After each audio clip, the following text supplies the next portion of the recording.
Assalamualaikum warahmatullahi wabarakatuh. Apa kabar anak-anakku sekalian? Kelas 5 Tolha bin Ubaidillah. Semoga kalian selalu sehat di pagi ini ya anak-anak, dan jangan pernah merasa letih untuk mendapat penambahan ilmu pengetahuan. Nah, kali ini Ibu akan membahas tema 5G, subtema 1, pembelajaran 5 dan 6. Tujuan pembelajarannya, yang pertama, siswa dapat membandingkan berbagai perubahan wujud benda. Siswa dapat mendengarkan teks narasi sejarah. Siswa dapat menyanyikan lagu dengan memperhatikan ketentuan nada dan tempo. Siswa dapat menyanyikan lagu wajib nasional. Siswa dapat membuat kesimpulan teks narasi sejarah.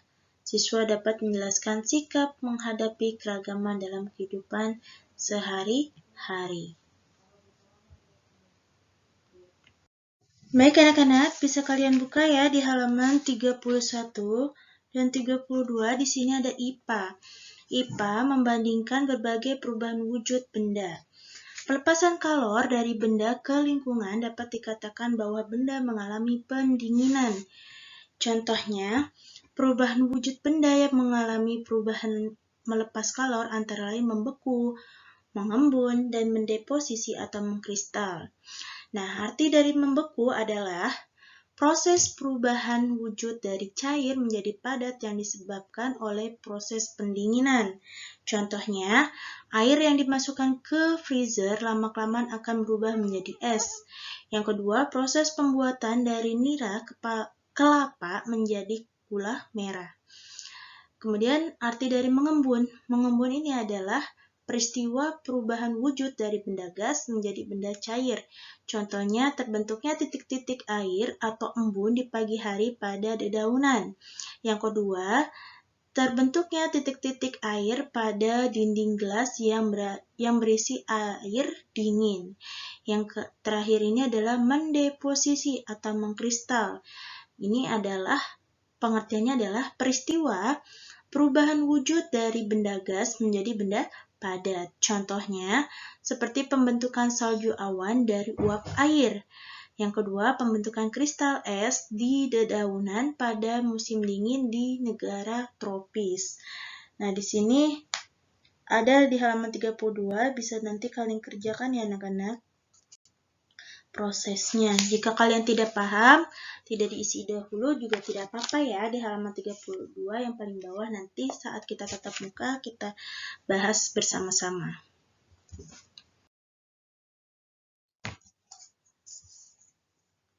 Baik, kita buka di halaman 33. Di sini membahas bahasa Indonesia, mendengarkan teks narasi sejarah, dan membuat kesimpulan teks narasi sejarah.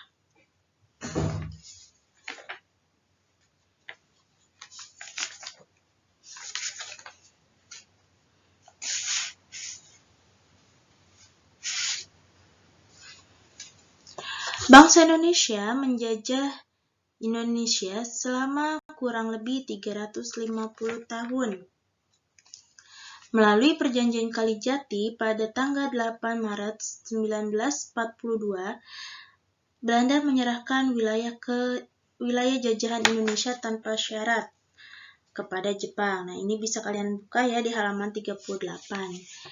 Untuk menarik simpati rakyat Indonesia, Jepang membentuk berbagai organisasi seperti Putra atau Pusat Tenaga Rakyat. Ini kepanjangannya ya, dari Putra adalah Pusat Tenaga Rakyat. Heiho, ini adalah pembantu prajurit.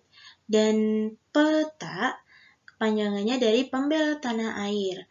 Nah, kita dapat mengetahui sejarah secara lisan dengan mendengarkan cerita. Dalam mengetahui teks narasi sejarah, pastikan informasi yang ditulis sesuai dengan urutan peristiwa dan gunakan kata juga ejaan sesuai kaidah bahasa Indonesia yang baik dan benar. Kesimpulan adalah hasil akhir suatu bacaan. Kesimpulan dapat diperoleh dengan memahami isi bacaan secara keseluruhan. Baik, anak-anak, kita lanjut ke pembahasan SBDP. yaitu menyanyikan lagu dengan memperhatikan ketepatan nada dan tempo. Nada adalah bunyi yang beraturan dan memiliki frekuensi tunggal tertentu, sedangkan pada tempo adalah ukuran kecepatan musik dalam birama atau cepat lambatnya sebuah lagu yang dinyanyikan. Contohnya, lagu yang memperhatikan ketepatan nada dan tempo adalah lagu Syukur ciptaan Haji Mutahar. Lagu yang berisi semangat perjuangan bangsa dalam mencapai kemerdekaan disebut lagu wajib nasional. Contohnya Bagimu Negeri ciptaan Kusbini. Selanjutnya, Ibu akan membahas tentang PPKN, menjelaskan sikap menghargai keragaman dalam kehidupan sehari-hari. Indonesia kaya akan keragaman suku bangsa, budaya, agama, ras, dan bahasa yang merupakan kekayaan bagi bangsa kita yang harus dihormati. Cara menghargai keragaman, misalnya keragaman suku antara lain, yang pertama, tidak mencela setiap tradisi atau kebiasaan dalam masyarakat yang berbeda dengan kita. Yang kedua, mendukung setiap kegiatan tradisi masyarakat. Ketiga, tidak membeda-bedakan setiap suku bangsa. Dan yang keempat, tidak membangga-banggakan suku bangsa sendiri. Baik anak-anak, demikian yang bisa Ibu jelaskan dari materi ini.